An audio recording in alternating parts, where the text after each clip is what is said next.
दापोरकर आपलं शिवार 20 या माझ्या युट्यूब चॅनलवरती सर्व शेतकरी बांधवांचे हार्दिक स्वागत करतो. मागच्या 1.5 महिन्यापासून सतत असणारा पाऊस यामुळे बऱ्याचशा पिकावरती काही प्रॉब्लेम म्हणजे करपा आलाय, तांबेरा जास्त आला, व्हायरसचं प्रमाण वाढलंय, कपाशीमध्ये झाडं सुकायला लागलेली अशा प्रकारची ही समस्या बऱ्याचशा लोकांना सध्या जाणवत आहे. आणि यासाठी कुठल्याही शेतकरी बांधवांनी अतिरिक्त खर्च अजिबात करायचा नाही. यासाठी सरळ पहिले एक काम करायचं, हे जे झाड जे आहे या पद्धतीचं जे असं झुकलेलं असेल याला सरळ करून चारही बाजूने याला पायाने व्यवस्थित असा दाब द्यायचा.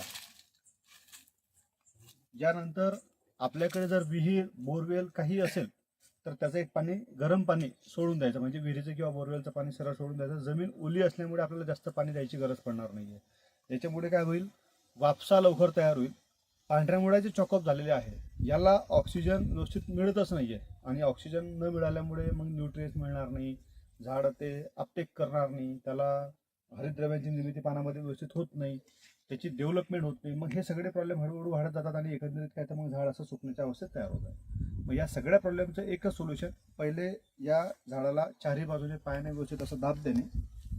दुसरं, आपल्या विहिरीचं किंवा बोरवेलचं जे काही पाणी असेल ते पाणी सरळ पट पाणी असं सोडून द्यायचं. हे प्रॉब्लेम तुमचे 2 ते 3 दिवसामध्ये संपून जातात. यासाठी कुठल्याही प्रकारच्या औषधांची ड्रिंचिंग किंवा फवारणी करण्याची अजिबात गरज नाही आहे. जर तुम्ही याला साधा हा पायाने याला चारी बाजूला दाबण्याचा उपाय जरी केला तरी आता इथं काही भागामध्ये आपण पाहू शकतो, इथं झाडं पूर्णपणे गेलेली इथे ही अशी झाडं जर असतील तर हे तर गेलेलेच आहे. आता हे झाडं परत येणं पॉसिबल नाही आहे आपल्याला.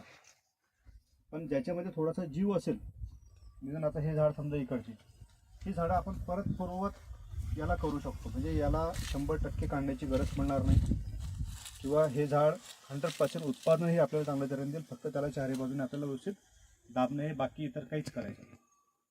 बऱ्याच वेळेला असं होतं की आपण दुकानात जातो, दुकानदाराला सांगतो, तो आपल्याला काहीतरी औषधं ड्रिंचिंगसाठी देत असतो. ठीक आहे, ड्रिंचिंग करायची असेल तर आपण तेही करू शकतो, पण पहिले आपल्याला या गोष्टी करणं गरजेचं. आणि ड्रिंचिंग करायचीच असेल तर आपल्याला कॅल्शियम नायट्रेटचा उपयोग ड्रिंचिंगमध्ये जास्तीत जास्त करायचा या परिस्थितीमध्ये.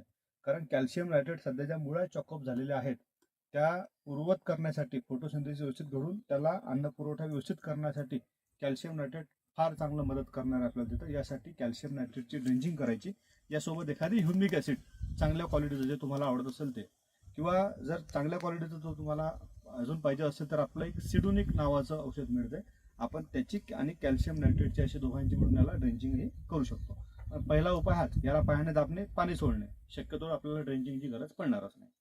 व्हिडिओ आवडला असेल तर नक्की व्हिडिओला लाईक करा, शेअर करा, सबस्क्राईब करा. धन्यवाद.